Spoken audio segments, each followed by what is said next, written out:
My dad kicked me out because my stepmom, Becca, falsely accused me of stealing my stepsister Alexa's college savings. My father expelled me from the house because my stepmother had falsely accused me of stealing my stepsister's college savings. In light of the fact that many individuals have critiqued my response, I need information regarding whether or not I responded appropriately to my estranged father's recent contact with me. My relationship with him has been strained for the past 8 years, and we have not been on speaking terms. After I had just graduated from college, he kicked me out of the house when I was 21 years old.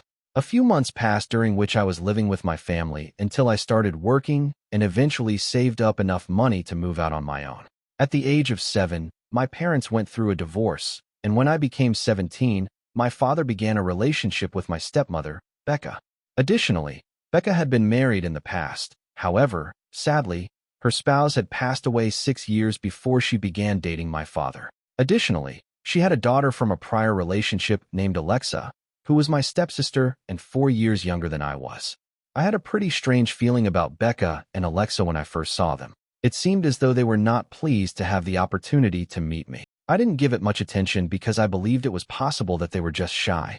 Despite this, I found that the more time I spent with them, the less I believed they liked me. Not only did Becca and Alexa move in with us after a year of dating, but that was also the year that I moved out to complete my undergraduate education.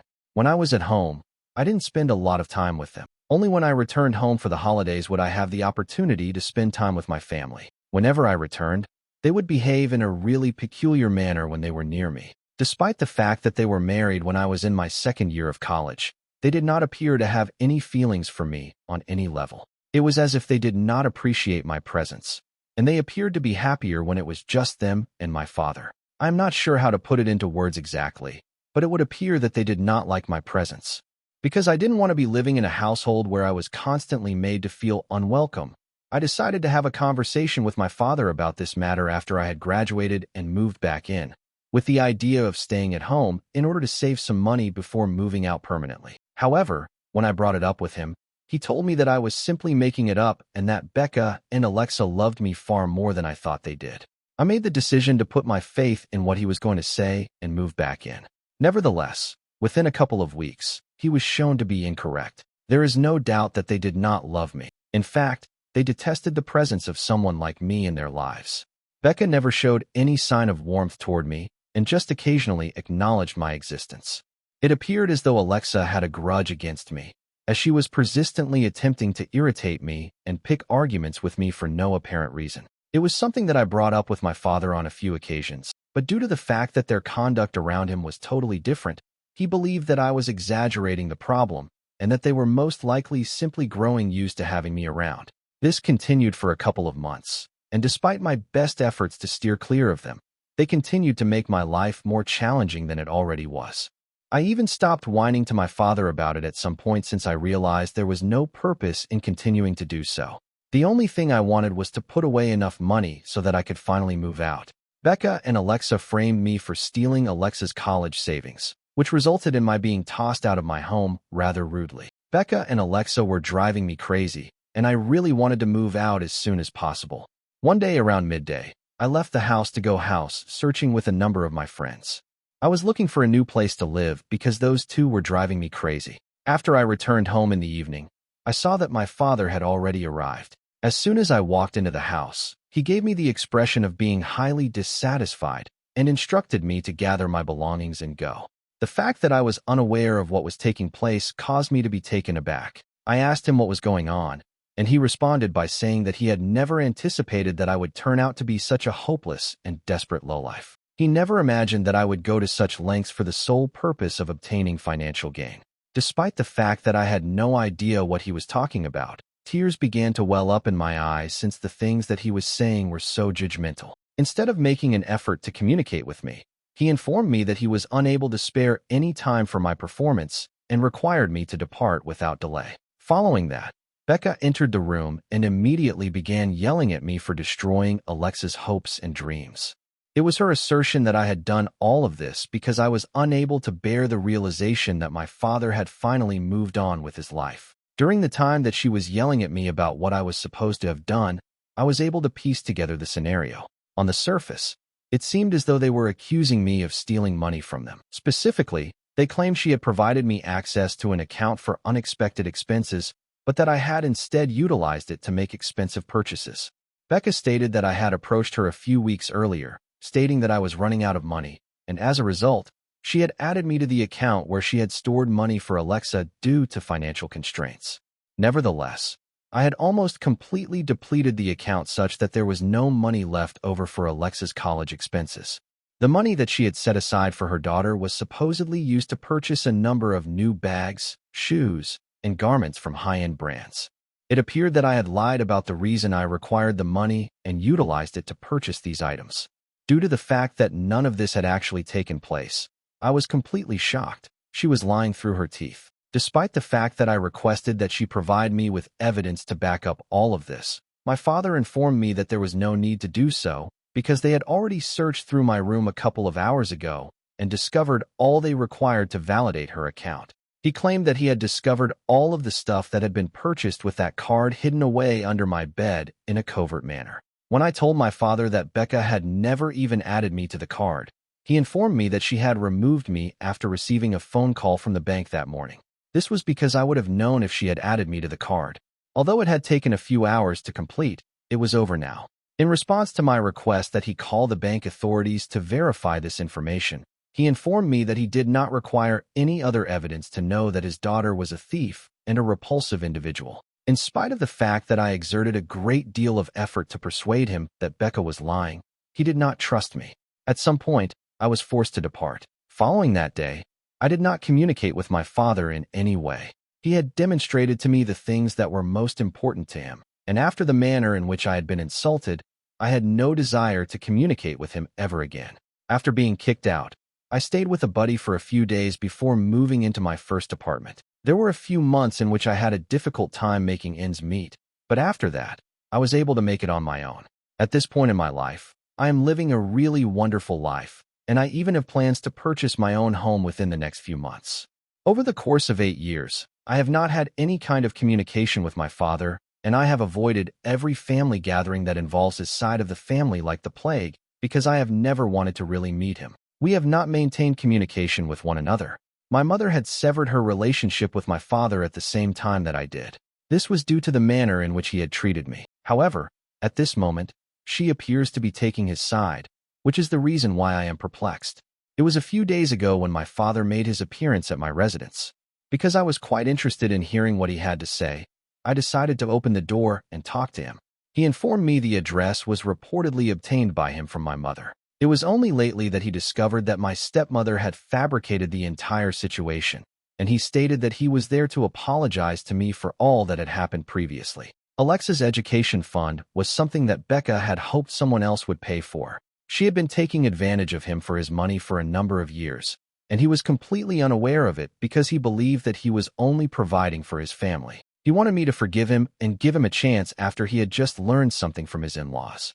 It would appear that Becca and her parents had a disagreement a few months ago, and they had lately contacted my father in order to inform him of the facts of the incident that led to my expulsion from the house. She had purchased all of those items for herself and her daughter, but had strategically placed them in my room in order to frame me and give the impression that I was concealing something. This was exactly what I had expected. She even had her parents phone her, pretending to be bank personnel, in order to convince my father that she had, in fact, added me to the card. This was done only for the purpose of protecting her reputation. The actual reason she had done all of this was because she was the one who had used the college fund that her late husband had left for Alexa to pay for her education. She had done this by living a lavish lifestyle. In order to avoid giving the impression that she was a gold digger, she refrained from approaching my father with the request to pay for her costs. The fact that she believed my relationship with my father was going to stand in the way of their relationship was another reason why she detested me. Because of this, she had always had a negative opinion of me. That is how she came up with that plan to get rid of me and to create a circumstance in which my father would be forced to offer to pay for Alexa's college expenses. On account of the fact that the plan was successful, she was able to accomplish 2 goals at once. During the course of 8 years, her parents had remained silent. On the other hand, as a result of their argument, They recently came to the conclusion that it was finally time to unearth some ancient bones and reveal the truth to my father. He disclosed to me that he had already initiated the process of filing for divorce from her a couple of weeks prior with the assistance of his previous attorney. At this point, he had arrived to make amends with me. In his statement, he mentioned that he was aware that one of my friend's fathers was a well-known divorce attorney. He then requested that I perform my responsibility as his daughter by putting him in contact with my friend's father. A petition that was ridiculously biased in favor of one party had been drafted by Becca and her attorney. A second thing that my father asked me to do was to find a lawyer who would be willing to reduce his fees for him. As a result of the absurd nature of the situation, I ended up laughing in his face before I closed the door. It was hard for me to come up with the idea that he truly thought he could just drop by, apologize, and then ask for my assistance, expecting that everything would be normal again immediately. Clearly, I was not going to be of any assistance to him in any manner, shape, or form. It would be necessary for him to make direct contact with my friend's father in order to hire him as a lawyer, and he would be responsible for paying the fee just like everyone else. The fact that his previous attorney was unwilling to handle the case because it appeared to be too hard and wanted to retire was not something that I was concerned about. Following the act of shutting the door in his face, I instructed him to leave before I contacted the authorities. My mother phoned me after that to let me know that what I was doing was not appropriate. I had the impression that there was nothing further that could be said, but after she called me, I am very perplexed as to why she has suddenly taken a position of support for my father. I became really enraged when she informed me that she did not agree with my decision to refrain from assisting him. It was her assertion that my father was a typical human being, just like the rest of us, and that everyone makes errors. It was unfair of me to hold him to an unattainable standard and to act as if it was unacceptable for him to make mistakes just due to the fact that he was my father. It was not that I had a problem with the fact that Dad had made a mistake by trusting his wife. Rather, the issue that I had a problem with was the fact that he had trusted his wife more than any other person, including me, his daughter. At the time that he kicked me out of the house, he referred to me as a nasty person and a desperate lowlife. I still haven't forgotten that he said those things. In spite of the fact that he had brought me up and had a direct familiarity with me, he believed that I was capable of committing such heinous acts. Not only did he come to apologize, but he also came to ask for my assistance. Even after 8 years had passed, it is quite unlikely that he would have come forward to express his regrets if he had not required my assistance. It took him 8 years to recognize that he had made a mistake, and here he was repeating exactly the kind of behavior that I had detested him for. I had loathed him for it. I made an effort to explain this to my mother, but she just couldn't seem to get past the fact that he had accepted responsibility for his actions, regardless of how late it was, and that this was significant. As an alternative to behaving in this manner, she said that I should forgive him and present myself as a more mature individual, since I should most certainly assist him. The truth is, even if I wanted to, I don't believe I would be able to assist him in any way. I am a friend of the attorney's daughter, and I am very certain that I will be able to ask her to talk to her father and collaborate with my father, but I do not believe that I will be able to persuade them to reduce the price of their services. The most qualified divorce attorney in the area does not come at a low cost. Therefore, why would I even want to commit to something that I'm not even sure I could accomplish? Because of this, my mother and I ended up having a heated discussion about it for approximately 30 minutes, and by the time the phone call was over, we were both feeling very aggravated with each other. On the other hand, she simply refused to view things from my perspective, and I was unable to comprehend what she was talking about since I did not believe that she made any sense. At this point, we are also not communicating with one another, and I am pondering whether or not I made a mistake in this regard. Though I don't believe that what I did with my father was particularly inappropriate, the response that I received from my mother is leading me to believe otherwise. I'm not sure if I made the right decision when I declined to assist my estranged father in the divorce proceedings. Consequently, I have made the decision that I will not interact with either of my parents. Following the manner in which my father dealt with me, I do not owe him anything. You guys in the comments are absolutely correct. The fact that he apologized to me a few weeks after discovering the truth is evidence that he would not have apologized if he did not require my assistance. He apologized literally weeks after discovering the truth. I would like to express my gratitude to everyone who left a comment. I really needed it. Regarding my mother, I am not really sure what has gotten into her or why she is siding with my father after such a long period of time during which she has not communicated with him. On the other hand, I am not very interested in learning what is going on. During our conversation, I inquired as to whether or not she was in contact with my father and whether or not she was talking to him. She responded with a negative. It was revealed to me that she had not communicated with my father for the past 8 years, following the fact that I had been expelled from the house. Nevertheless, he was the one who had attempted to get in touch with her on the day that I had slammed the door shut squarely in his face. She explained to me that he had been crying, which was the reason why she had chosen to listen to what he had to say. My father is not exactly a particularly emotional man, and it is quite difficult to make him weep, so she wanted to know what was going on that had caused him to contact her. She was able to learn the truth about what had transpired when he attempted to apologize to me in this manner. In addition to that, she had not communicated with him in the past 8 years till that point. Considering that she was in the exact same position as I was at the time, I find it difficult to believe that it would be more challenging for her to forgive him. As a result of the divorce that occurred between my parents, they were apparently really good friends, and I think that this event has brought them back together, or whatever has brought them back together. No matter what it is, the response of my mother has made me realize that she doesn't know me as well as I had previously believed she did, and she most certainly does not comprehend what I am saying. In the event that she had, she would not have become angry with me for not immediately forgiving my father. Whatever the case may be, I'm going to avoid both of them as much as possible. It is not going to be all that tough for me to refrain from communicating with my father because I have been doing so for the past 8 years already. On the other hand, it is going to be very challenging for me to avoid interacting with my mother. Over the course of a number of years, she has been the only family that I have ever known, and now I have unfortunately lost her as well. Despite the fact that I feel terrible about it, there is not much that I can do about it. I will give her a week to apologize for what she said and how she responded to it. I will give her that time. In the event that she comes to her senses within that time frame, then that would be fantastic. However, if she does not, I am at a loss for what I will do after that. I might have to cut her off forever, and the entire idea of doing so makes me feel a great deal of sadness. Nonetheless, I am unable to stop myself from doing so. It is also necessary for me to watch out for myself. Update 2. Alright, 1 week hasn't yet passed, but my mother did get in touch with me. Regretfully, it was not to atone. I wanted to test if she would talk to me, so I hadn't blocked her on anything. She did.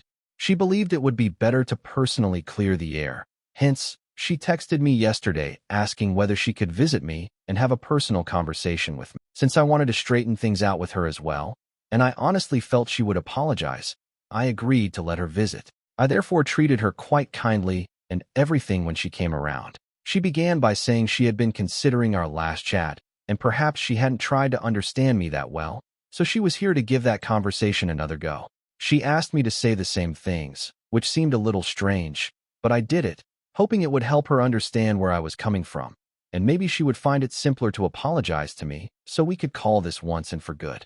After I finished expressing my emotions about this whole matter, though, Mom informed me she wanted me to have the same conversation with my father. Now that we had coolly gone over this, she understood my dad needed an explanation for everything, and I could respond with respect instead of slamming doors closed. He persuaded Becca to do the same. Even though he had believed I had taken her money, he did not call the cops on me. It makes no difference that everything was made up. What counts is that he made every effort to shield me even though he believed I had done the wrong thing. I might, so, provide him an opportunity to speak with me at least. She would not say no since she knew her daughter had been raised to be kind at heart. But I told her I had no forgiveness in my heart for my father, and she did not know me as well as she believed she did. In the past, he treated me like garbage. I have nothing to owe him, not even an apology. Her not apologizing to me even after all of this infuriated me. I thus advised her to only get in touch with me should she like to apologize. Following this, I wanted no communication with her otherwise. She then became fidgety and advised me not to act this way, as family is all we have at the end of the day. Our life will be horrible if we cannot even rely on them to pardon our mistakes. I asked her to leave as I felt it was just a lot of BS and told her I did not want to talk to her or address this anymore. She told me at last that she cannot leave, as she had promised my father she would get me to speak to him. She couldn't go, as she had to live up to her promises unless I told her I would talk to him at least once. She truly wanted me to get things out with my dad. She said she was truly sorry. I felt that both my parents had let me down, but ultimately they were my parents, and I should forgive them. She said she did not want to lose me. That counts for something since the few mistakes they made were negligible compared to all they had done well in the past. Her even stating that seemed absurd to me. It was her error, I informed her, that she had promised my father something she could not even know she could live up to, and it was not my duty to see she kept her word. Once more, I urged her to go, but then she told me she cannot since my dad was waiting to be summoned inside from outside in the car. She wanted not to disappoint him. I at last snapped and began to yell at my mother. This was violated really seriously. She had taken the liberty of bringing my father here, confident she could sway my opinion, but I had made it quite obvious to her I did not want to talk to him. I naturally lost my cool and began yelling at her. I said I was done with her and that she was a horrible mother. She started crying, but it made no difference to me since I was enraged. She kept saying she was sorry about all of this, but I simply kept begging her to leave. I was not in the mood to hear it. After around 15 minutes of dispute, she at last went. I screamed at her as she was leaving and warned her that I would call the cops on her or my father should they ever return. I blocked her then, and I believe I should discuss with a lawyer obtaining a protective order against these individuals should they choose to pay me another visit. Update 3. Alright, so something literally crazy occurred today, and I have no idea how to approach anyone about it. I am here to discuss this since I truly need to get this off my mind. Having a day off, I stayed at home today and intended to do nothing. Then Becca and Alexa arrived, and that is not even the most wild aspect of what transpired today. I became enraged when I found they were standing outside my door. I advised them to leave right away, and I even called the cops number. Becca, however, informed me she was there to tell me the truth about my father, and specifically why he needed my help, not to bother me. It was good to know she hadn't changed in 8 years. She was exactly as unpleasant and rude as before. Originally, I had no desire in talking to her, so I told her whatever she had to say. I was not interested. She then remarked, however, that if I understood what she was here to tell me, and could explain why my mother had been abruptly on my dad's side following years of silence, I would most definitely be intrigued. Apparently, I'm not going to lie, that surprised me since I assumed she would not know about any of this. After some thought, I asked her in, as I truly wanted to know what was going on. She insisted, though, that she was merely coming to tell me the truth and would be leaving without even entering my house. Her daughter told me that a few weeks ago, her parents had told her father the truth about the incident that had happened 8 years ago. Just outside my door, they started a furious argument about it, and he resolved to file for divorce. Becca had been arguing with her parents since she stopped monthly paying them money as she used to. She became a little too avaricious, in case someone wanted to know exactly what they had been fighting over. Even my father wasn't providing the kind of allowance she desired. She started some investigation after her father had decreased her allowance without explanation and discovered that my dad was seeing my mother. She understood he had been conserving money as he most likely intended to be leaving her. She thus chose to remain with him and subsequently apply for a divorce under her own terms finally. But her dad discovered the truth before she could act. Therefore, their whole conflict took place. They both discovered their own actual hues. Under normal conditions, my dad could have easily ended their marriage without handing Becca anything. But Becca had not worked in the past 10 years, and since he had also been cheating and disloyal to her, she wrote up a petition that would help her. He was not comfortable with that. Hence, they were battling valiantly. She was telling me all of this because apparently my father had threatened her on the phone a few days ago and advised her to back off, since I was supposed to forward him to the divorce attorney, and subsequently she would be screwed. He was obviously lying, but Becca wanted not to take that chance. She had come to tell me the truth, though. In a sense, I was relieved that I at last had an explanation for why my mother had been acting so strangely about my father. I was genuinely stunned that all of this was occurring. Becca said it was up to me whether I wanted to help my dad or not once she had told me everything. She then walked away. She had been of some real benefit to me for the first time in her life, and I'm appreciative of that. I will never be able to maintain contact with my parents once again after this either. It astounds me that my mother tried to gaslight me into thinking my dad deserved a second shot for her own self-serving needs. My parents most certainly fit each other. They are a match made in heaven. Not being in their life anymore makes me happy now that I live alone. I would like to thank my lucky stars for having the wise decision not to give any of them another chance. Update 4. Hi. Many wanted to know how things were doing with me since I last blogged here some few months ago. I'm really pleased on my own. It's been going rather well. Though I do miss my mother sometimes, I remind myself of how she deceived me, and it helps me to cope with her absence a little bit. A few relatives told me that my dad is now back with my mother once more. His divorce was settled a few weeks ago. I'm not very interested in understanding exactly what he lost in the divorce either. A few of my cousins have been invited to the couple's wedding in a few weeks. Though I don't really care, they wanted me to know about it in case I wanted to show up and straighten things out with them. I most definitely want nothing right with them right now. Life is as it should be. I'm happier and better off living alone, so I'm really satisfied. Thank you for watching. If you haven't subscribed yet, please do so and hit the notification bell to stay updated with more shocking real-life stories happening around you.